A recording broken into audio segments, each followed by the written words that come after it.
نحمده ونصلي على رسوله الكريم اما بعد فاعوذ بالله من الشيطان الرجيم بسم الله الرحمن الرحيم رب اشرح لي صدري ويسر لي امري واحلل عقدة من لساني يفقهوا قولي۔ قیام کی مقدار، جیسا کہ ہم جانتے ہیں کہ نماز میں قیام کرنا فرض ہے۔ قوموا للہ قانتین۔ یاد رکھیے کہ لمبے قیام والی نماز افضل ہے۔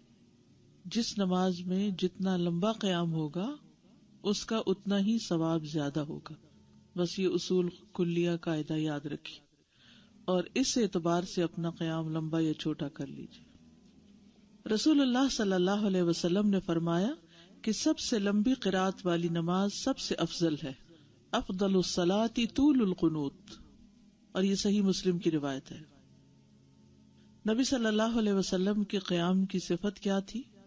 براء ابن عازب رضی اللہ عنہ روایت کرتے ہیں کہ نبی صلی اللہ علیہ وسلم کا رکوع اور آپ کا سجدہ، رکوع اور سجدہ اور سجدوں کے درمیان جلسہ، یعنی دو سجدوں کے بیچ میں، اور جب کہ آپ رکوع سے اپنا سر اٹھاتے اور پھر دوبارہ سجدے میں جاتے، یہ تقریباً برابر ہوتے تھے، یعنی سجدہ پھر اٹھ کے بیٹھنا پھر دوبارہ سجدہ، اور اسی طرح رکوع کے بعد کھڑے ہو کر پھر نیچے جانا۔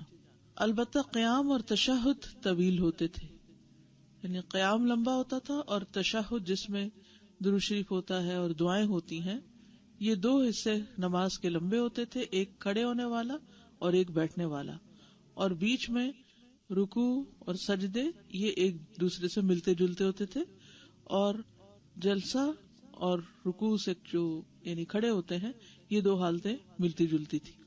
سمجھ آ گئی؟ یعنی اس طرح نماز کے درمیان ایک بیلنس قائم ہو جاتا ہے، دو حصے زیادہ لمبے، دو حصے اس سے نسبتاً کم اور دو اس سے اور کم۔ انفرادی نمازوں میں طویل قیام کرنا۔ مغیرہ رضی اللہ عنہ کہتے ہیں کہ نبی صلی اللہ علیہ وسلم کھڑے ہوتے تھے تاکہ نماز پڑھیں، یہاں تک کہ دونوں پاؤں یا دونوں پنڈلیاں پھول جاتی تھی، سوج جاتی تھی۔ اس کے متعلق آپ صلی اللہ علیہ وسلم سے کچھ کہا جاتا تو آپ فرماتے، کیا میں شکر گزار بندہ نہ بن جاؤں؟ یعنی یہ آپ کی نماز انفرادی تہجد کی نماز ہوتی تھی جس میں آپ بہت لمبا قیام کرتے تھے۔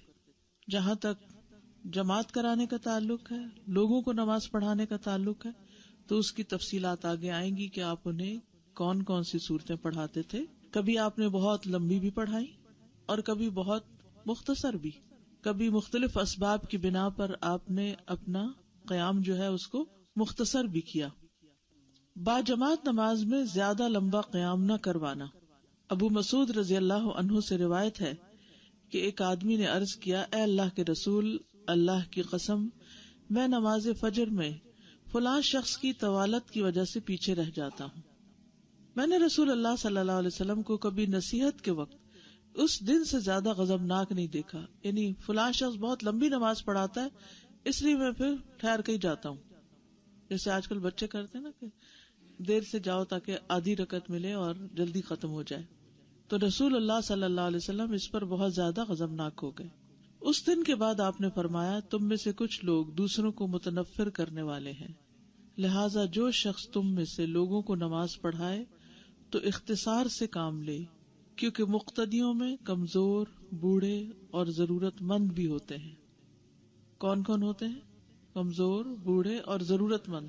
ضرورت مند سے مراد یہ کہ انہوں نے اپنے کام پہ جانا ہوتا ہے۔ مثلاً آج کل اگر فجر کی نماز کے وقت یعنی آفس جانے کا بھی ٹائم ہو تو پھر آپ دیکھیے کہ لمبی نماز تو نہیں پڑھ سکتے نا، پھر لوگ اسی وجہ سے مسجد نہیں جاتے اور گھر پہ جلدی سے پڑھ کے چلے جاتے ہیں کہ آفس ٹائم ہو گیا ہے۔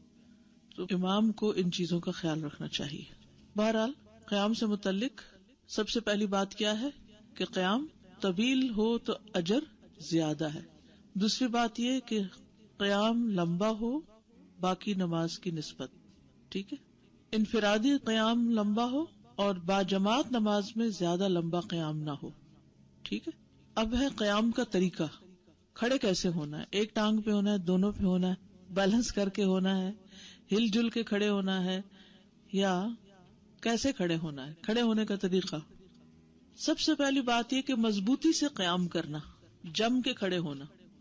ابو قلابہ کہتے ہیں کہ مالک بن حویرث رضی اللہ عنہ ہمیں نماز پڑھ کر دکھاتے تھے کہ نبی صلی اللہ علیہ وسلم کس طرح نماز پڑھتے تھے، اور یہ نماز کا وقت نہیں تھا. چنانچہ آپ ایک مرتبہ کھڑے ہوئے اور پوری طرح کھڑے رہے، یعنی انہوں نے قیام کا طریقہ بتایا کہ کس طرح آپ کھڑے رہتے تھے اور جم کے کھڑے ہوتے تھے. ٹھیک ہے.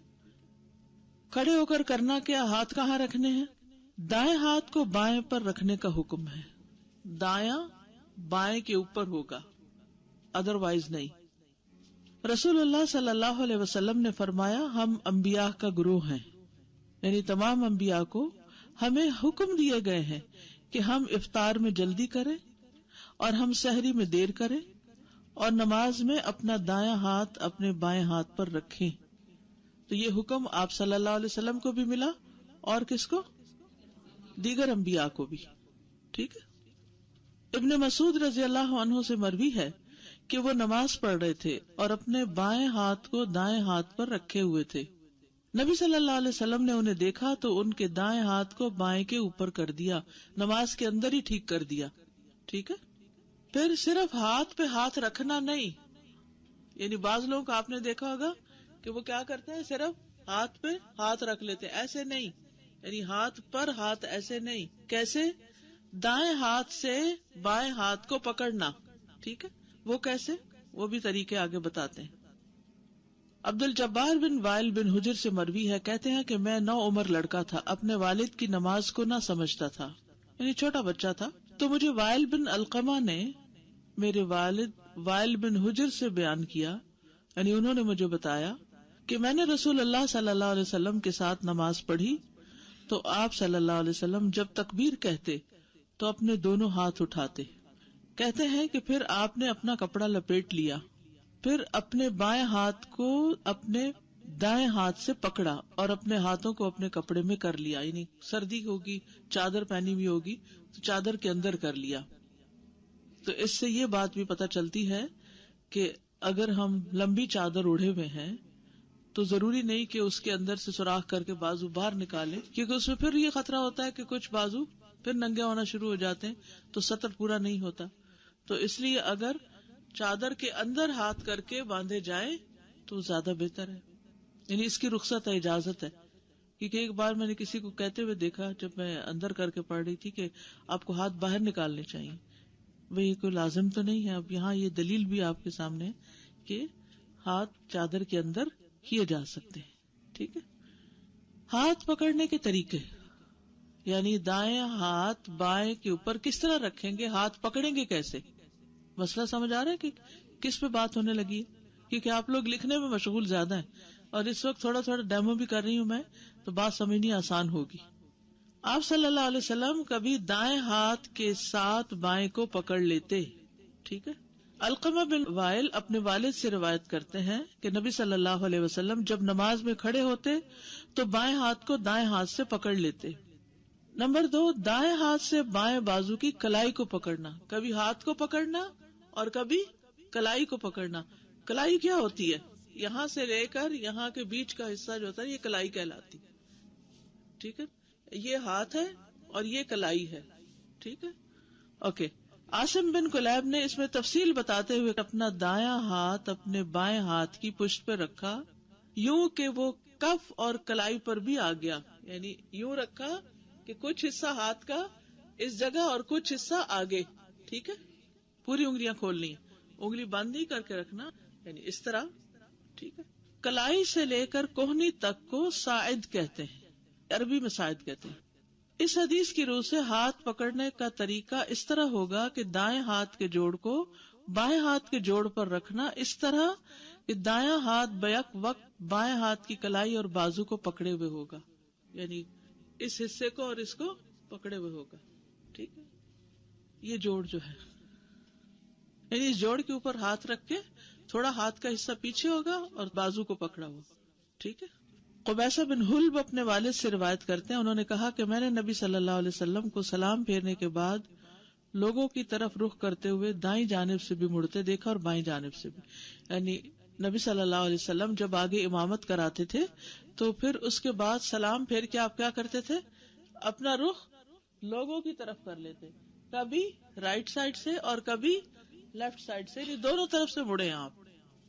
اور قیام کی حالت میں میں نے آپ صلی اللہ علیہ وسلم کو اپنا دایاں ہاتھ بائیں ہاتھ پر سینے کے اوپر رکھے ہوئے دیکھا.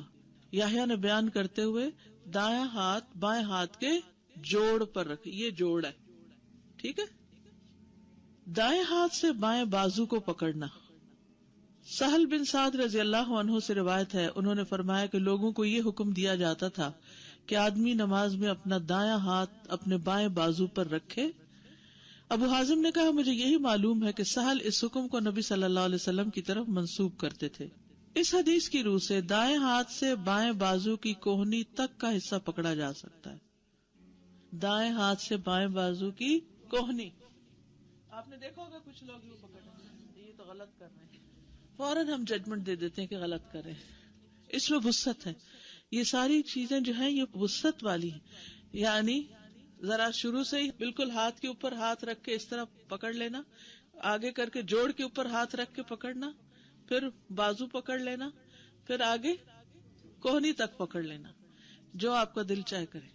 اچھا، اتنی سہولت اس لیے بھی ہے کہ خصوصاً جب آپ جماعت سے نماز پڑھتے ہیں تو اگر کچھ لوگ انگلیوں پہ انگلیاں رکھ کے نماز پڑھے تو کیا ہوتا ہے، جگہ زیادہ گھیرتے اور صف ہی نہیں بنتی، کندھے سے کندھا ہی نہیں لگتا، پاؤں سے پاؤں نہیں لگتا، اور دوسرے لوگ تکلیف میں ہوتے ہیں.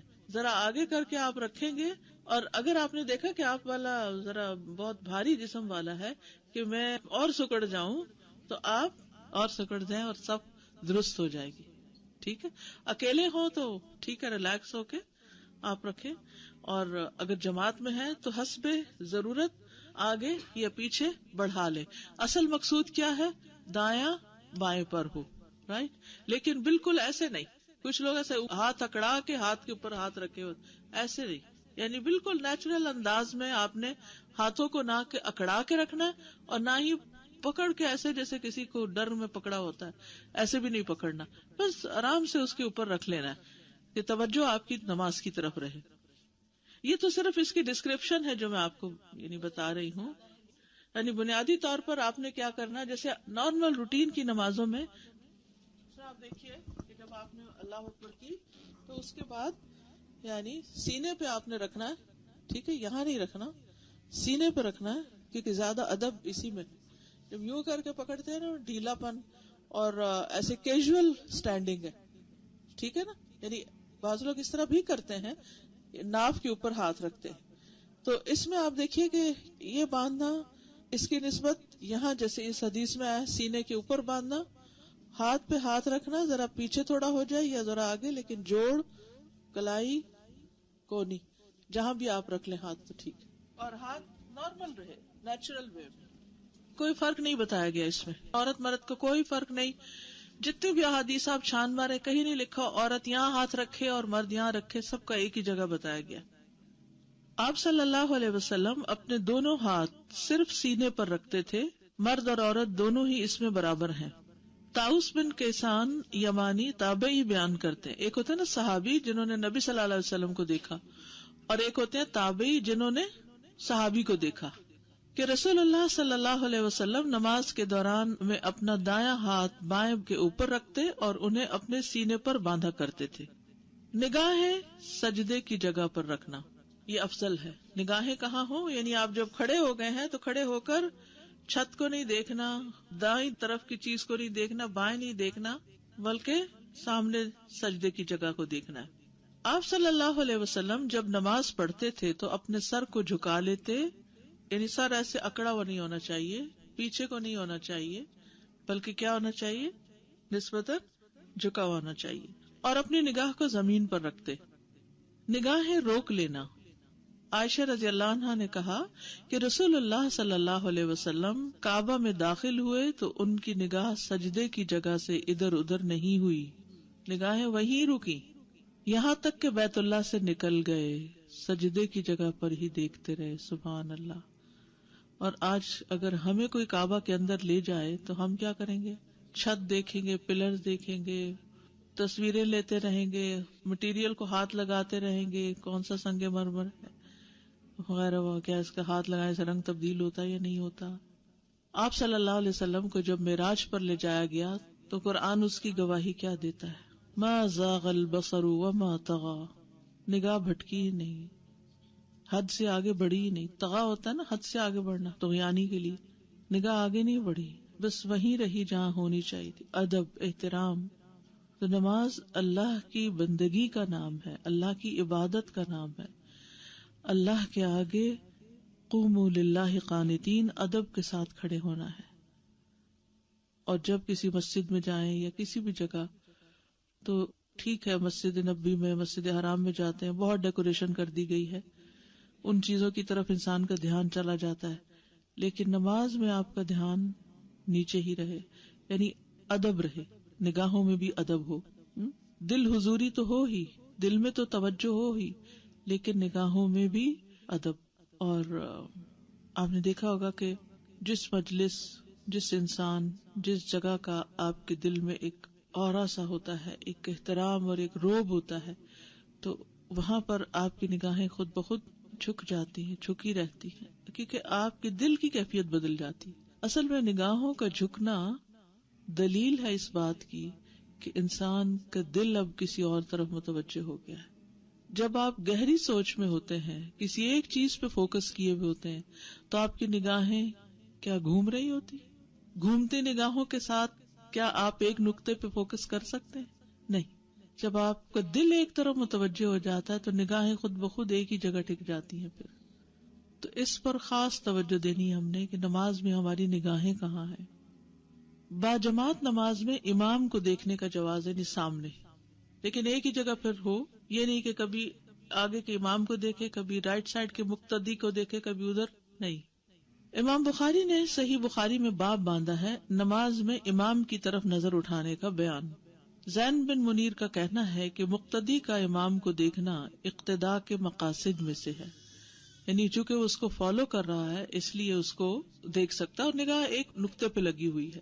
بس اگر اس کے لیے ممکن ہو تو وہ دائیں بائیں دیکھے بغیر امام کو دیکھ سکے تو یہ عمل نماز کی اصلاح ہی میں شمار ہوگا، کیونکہ وہ امام کی طرح ہی پڑھنا چاہتا ہے. لیکن اگر وہ بالکل وہ کنارے پہ سائڈ پر ہے تو وہ بجائے اس کے سجدے کی جگہ پہ دیکھے پھر وہ یوں ٹیڑھی نظر کر کے یا گردن گھما کے امام کو دیکھ رہا ہے تو یہ غلط ہوگا. اگر امام اتفاق سے آپ کی اس زاویے کے اندر ہے، سامنے ہے، تو ٹھیک ہے، آپ سامنے بھی دیکھ سکتے ہیں. شافعی کہتے ہیں کہ مقتدی کے لیے مستحب ہے کہ وہ اپنے سجدے کی جگہ کی طرف دیکھے، کیونکہ یہ خشوع کے زیادہ قریب ہے، اور یہ بھی ممکن ہے کہ امام اور مقتدی کے لیے اس حکم میں کچھ فرق ہو. ٹھیک ہے، مقتدی سجدے کی طرف دیکھے، بس امام کے لیے مستحب ہے کہ وہ سجدے کی جگہ کی طرف دیکھے، اور اسی طرح مقتدی کے لیے بھی مستحب یہی ہے، پسندیدہ یہی ہے، بہتر یہی ہے. مگر جہاں اسے اپنے امام کو دیکھنے کی ضرورت لاحق ہو جائے تو وہ ایسا کر سکتا ہے، اور اکیلے شخص کا حکم امام کے حکم جیسا ہی ہے، یعنی اکیلا بھی کہاں دیکھے گا؟ سجدے کی جگہ. ضرورتاً سجدے کی جگہ سے نظر ہٹائی جا سکتی ہے، ضرورتاً، ٹھیک ہے، لیکن ضرورت کے تحت دائیں بائیں جھانکنے میں کوئی کراہت کی بات نہیں اگر وہ تھوڑا ہو. کیونکہ بعض اوقات ایسا ہوتا ہے نا کہ آپ کو محسوس ہوتا ہے کہ جیسے آپ کے ساتھ جگہ خالی پڑی ہے تو آپ کو صف جوڑنی ہے، ٹھیک ہے نا، تو اگر آپ بالکل رائٹ لیفٹ دیکھ ہی نہیں رہے تو ہو سکتا ہے کہ وہ آپ کی صف بھی ٹوٹی ہوئی ہو یا کوئی اور ایسی چیز ہو، تو اس میں انسان ضرورتاً ہلکی پھلکی نگاہ رائٹ لیفٹ کر لے، لیکن سر موڑ موڑ کے نہ دیکھے. سر کا موڑنا ناپسندیدہ ہے، مکروہ ہے. موطا میں سہل بن سعد کی حدیث ہے جس میں ابو بکر رضی اللہ عنہ نبی صلی اللہ علیہ وسلم کی عدم موجودگی میں نماز پڑھا رہے تھے جب نبی صلی اللہ علیہ وسلم بیمار تھے. حدیث میں کہ ابو بکر رضی اللہ عنہ اپنی نماز میں دائیں بائیں جھانک کر نہیں دیکھتے تھے. جب لوگوں نے زیادہ تالیاں بجائیں، تالی کیسے بجاتے ہیں؟ ایسے کر کے نہیں بجاتے نماز میں تالی، یعنی جو ہاتھ سینے پر ہوتا ہے نا بندھا ہوا تو رائٹ ہینڈ لیفٹ کے اوپر مارتے ہیں، بس دیٹس اٹ، امام کو متوجہ کرنے کے لیے. جب لوگوں نے زیادہ تالیاں بجائیں تو انہوں نے ایک طرف دیکھا تو اچانک رسول اللہ صلی اللہ علیہ وسلم تھے. نبی صلی اللہ علیہ وسلم نے ان کی طرف اشارہ کیا کہ اپنی جگہ پر ٹھہرے رہو. امام نبوی کہتے ہیں اس حدیث میں ضرورت کے تحت دائیں بائیں جھانکنے کا جواز ہے، لیکن تمام علماء اس بات پر متفق ہیں کہ اتنا پیچھے مڑ کے دیکھنا کہ جس سے قبلے کی طرف پشت ہو جائے تو یہ نماز کو باطل کر دے گا. یعنی کچھ لوگ بچوں کو اٹھانے کے لیے چلے تھوڑا سا تو آپ یوں مڑے رائٹ یا لیفٹ تو کوئی بات نہیں، لیکن آپ اگر پیچھے ہی مڑ کے دیکھنے لگ گئے، آپ کا سینہ ہی مڑ گیا تو پھر نماز باطل ہو جائے گی. لیکن یاد رکھیے کہ بلا ضرورت ادھر ادھر نہیں دیکھنا چاہیے. ٹھیک ہے، بلا ضرورت ادھر ادھر نہیں دیکھنا. حدیث میں آتا ہے بے شک اللہ نے تمہیں نماز کا حکم دیا، لہذا جب تم نماز پڑھو تو کسی اور جانب توجہ نہ کرو، کیونکہ اللہ اپنے نماز پڑھنے والے بندے کی طرف متوجہ ہوتا ہے جب تک کہ وہ نماز پڑھتے ہوئے ادھر ادھر متوجہ نہ ہو. ابو ہریرہ رضی اللہ عنہ سے روایت ہے کہ مجھے میرے دوست نے 3 چیزوں کی وصیت کی اور 3 سے منع کیا. نمبر 1، مرغ کی طرح ٹھونگے مارنے سے منع کیا، یعنی تیز تیز سجدہ کرنے سے منع کیا. نمبر 2، کتے کی طرح پاؤں آگے پسار کر بیٹھنے سے، یعنی کتا جب بیٹھا ہوتا ہے بیٹھنے کی کیفیت یاد کیجئے، کیسے بیٹھا ہوتا ہے؟ پیچھے بیٹھا ہوتا ہے اور اگلے بازو کیسے رکھے ہوتے ہیں؟ ذرا پھیلائے ہوئے ہوتے. یہ بیٹھنا کیسے بیٹھنا ہوگا انسانوں میں؟ اس سے منع کیا گیا. اور خطبے کے وقت بھی ایسا بیٹھنا منع ہے. کل ہی میرے ساتھ ایک خاتون تھی تو وہ اسی طرح بیٹھی ہوئی تھی، تو مجھے خیال نہیں رہا انہیں بتانا، کیونکہ بعض اوقات پتہ نہیں ہوتا، بعض اوقات عادتاً ہم بھول جاتے ہیں اور ویسے بیٹھ جاتے ہیں. کیسے بیٹھیں گے؟ جس میں ٹانگیں اٹھا کے بیٹھتے ہیں، یعنی گھٹنے اٹھا کے. ہاں بیٹھ کے دیکھا جی، یہ ریلیکسنگ پوزیشن ہو جاتی ہے نا، کہ دونوں بازو میں سے گھٹنے پکڑے اور تھوڑی سی ٹیک پیچھے کو ہوگی، آرام سے بیٹھ گئے. اس طرح نہیں بیٹھنا، نماز میں بھی نہیں بیٹھنا اور خطبے کے دوران بھی نہیں، کیونکہ خطبہ جو ہے وہ نماز کا حصہ ہے، اسی لیے اس میں بولنا بھی منع ہے. نمبر 3، لومڑی کی طرح بار بار ادھر ادھر دیکھنے سے، یعنی نگاہیں گھما گھما کے نہیں، جی شکار کی تلاش میں وہ دیکھتی کبھی ادھر، دیکھتی کبھی ادھر، دیکھتی کبھی. آپ دیکھیں گے کہ اگر لومڑی کا بھی نہیں دیکھنے کا اتفاق ہوا تو بلی کو ہی دیکھ لیجئے. یعنی جانور جو ہوتے ہیں نا وہ ایک جگہ پر یکسو ہو کے نہیں بیٹھتے، وہ ادھر ادھر، یا تو اپنی حفاظت کے لیے بھی کہ ہمیں کوئی نہ پکڑ لے تو وہ ادھر ادھر دیکھتے رہتے ہیں، جھانکتے رہتے ہیں. ہاں بہت زیادہ ادھر ادھر نہ دیکھا جائے، کبھی پیچھے مڑ کے دیکھنا، کبھی چھت دیکھنے لگ جانا، کبھی کہیں، خصوصاً مسجد نبی اور مسجد الحرام میں، کیونکہ عربی میں سمجھ نہیں آتا خطبہ تو لوگ پھر توجہ نہیں رکھ پاتے. جس کو تو سمجھ آتا ہے اور توجہ رکھ پاتا ہے، یعنی شاید ہی کوئی خطبہ ہو حرم میں جس میں نہ روئی ہوں، تھوڑا یا زیادہ، کیونکہ وہ اتنے سارے لوگوں کے ساتھ اس کو سننا، دل میں شکر کے جذبات ہونا کہ اللہ تیرا شکر ہے تو نے سمجھ دی، یہاں تک تو لے آیا، اور ہر بات کو ریفرنس کے ساتھ بیان ہونا، اور پھر اس کا عجب دل پہ کیفیت ہوتی ہے. یعنی وہی باتیں میں بعض اوقات ریٹن شیپ میں ملتے ہیں، میں جب دیکھتی ہوں تو وہ کیفیت آتی ہی نہیں ہے جو وہاں سن کر آتی ہے. تو اس میں جن لوگوں کو سمجھ نہیں آتی پھر وہ ادھر ادھر دیکھنا شروع کر دیتے ہیں. بعض تو آپ کو ہلا کے بات بھی کرنے لگتے ہیں کیونکہ وہ سیکھ کر نہیں گئے ہوتے کہ مسجد میں کس طرح بیٹھنا ہے. تو اگر کوئی آپ کو چھیڑے ہلائے تو بس انگلی منہ پہ رکھ لیں، بات ختم. آسمان کی طرف نہ دیکھنا. بعض لوگ جیسے باہر نماز پڑھے تو اوپر آسمان کو دیکھنے لگتے ہیں کہ اللہ یاد آ رہا ہے. نہیں، ابھی ادب کے ساتھ کھڑے ہونے کی ضرورت ہے. انس بن مالک رضی اللہ عنہ بیان کرتے ہیں، کہتے ہیں کہ نبی صلی اللہ علیہ وسلم نے فرمایا، لوگوں کو کیا ہوا، وہ اپنی نماز میں نگاہیں آسمان کی طرف اٹھاتے ہیں. پھر آپ نے اس کے متعلق بڑی سختی سے فرمایا، لوگوں کو اس سے باز آ جانا چاہیے یا پھر ان کی بینائی کو اچک لیا جائے گا. سختی سے فرمایا کہ لوگ باز آ جائیں، آسمان کی طرف نہ دیکھیں، ورنہ ان کی نگاہیں یعنی ان کی آنکھوں کی روشنائی نہ چلی جائے. جی نماز میں، عام حالات میں تو نہیں، عام حالات میں غور و فکر کریں. ان فی خلق السماوات والارض واختلاف اللیل والنہار لآیات لأولی الالباب، تو وہ دیکھنا منع نہیں ہے. انظروا فی ملکوت السماوات والارض. دعا کے وقت بھی ادب بھی ہو تو بہتر ہے. آپ نے بتایا نا کہ جب ہم کھڑے ہوتے ہیں نماز کی حالت میں تو ہماری نگاہیں نیچے سجدے کی جگہ پہ ہونی چاہیے. جی مگر جب نفل نماز میں ہمارے سامنے قرآن ہوتا ہے تو I am still not clear کہ اگر ہم سامنے کیسے دیکھیں اور قرآن کو ساتھ کیسے پڑھیں. دیکھیے اس میں بھی ایک جگہ نگاہ ٹکی ہوئی ہوگی نا، ضرورتاً دیکھ رہے ہیں، جیسے ضرورتاً امام کو دیکھا جا سکتا ہے. جی ٹھیک ہے نا، تو ضرورتاً مصحف پہ دیکھ رہے ہیں اور وہ ایک ہی جگہ نظر ہے، آپ کبھی ادھر نہیں دیکھ رہے. اصل مقصود ہے فوکس کرنا. چونکہ اس کی اجازت ہے، رخصت ہے، تو اسی لیے یہ بات عرض کی گئی کہ ویسے مستحب تو یہی ہے. ایک ہے نمبر 1 کیفیت، اور وہ ہے سجدے کی جگہ دیکھنا. جی. نمبر 2 ضرورتاً امام یا کسی اور چیز کی طرف، مثلا بچہ ہے یا کوئی چیز ایسی ہو رہی ہے قریب، کیونکہ ماؤں کی کیفیات فرق ہوتی ہیں مسجد میں پڑھنے والوں سے. تیسری یہ کہ جیسے مصحف کھولا ہوا ہے آپ نے، نوافل پڑھ رہے ہیں تو رمضان میں لمبی نماز پڑھنا ہے تو خود نہیں زبانی آتا، مسجد آپ جا نہیں سکتے، طویل قیام افضل ہے. اور طویل قیام صرف سورۃ فاتحہ اور قل هو اللہ سے نہیں ہو سکتا. تو اس کی بھی دلیل ہے کہ حضرت زکوان جو تھے، جو حضرت عائشہ کے غلام تھے، وہ دیکھ کر پڑھا کرتے تھے، ان کو زبانی یاد نہیں تھی. تو اس صورت میں یہ ضرورتاً دیکھنا ہے. جیسے امام کو ضرورتاً دیکھنا ہے، مصحف کو بھی ضرورتاً دیکھنا ہے، اور اس میں بھی پھر اسی پر ہی نظر رہے، مصحف پر ہی نظر رہے، تو فوکس تو ہو جائے گا نا. یعنی ایک جگہ دیکھنے کی ضرورت کیوں ہے؟ تاکہ فوکس رہے، توجہ رہے، ادب رہے. سنت بھی نوافل میں ہی آتا ہے، سنت میں بھی ہم جی قرآن ہاں، کھول سکتے ہیں. جی. استاذ ہاتھ پکڑ کے اگر ہاتھ کا سہارا لیا ہوا ہے، یعنی کہ اس کو اتنے زور سے پکڑا ہوا ہے کہ اس کو سہارا ہو گیا دوسرے بازو کو، ہاں تو کوئی حرج نہیں، کوئی حرج نہیں. I have a question as well. So the limit is your elbow. Is there a minimum position where you can have it? So you have to cover part No. of this? You have to cover this part. Okay. So you can't have, like, if You can't have like this. انگلیوں پہ انگلیاں نہیں رکھی جا سکتی، ہاتھ پر ہاتھ رکھا جائے گا. ٹھیک ہے.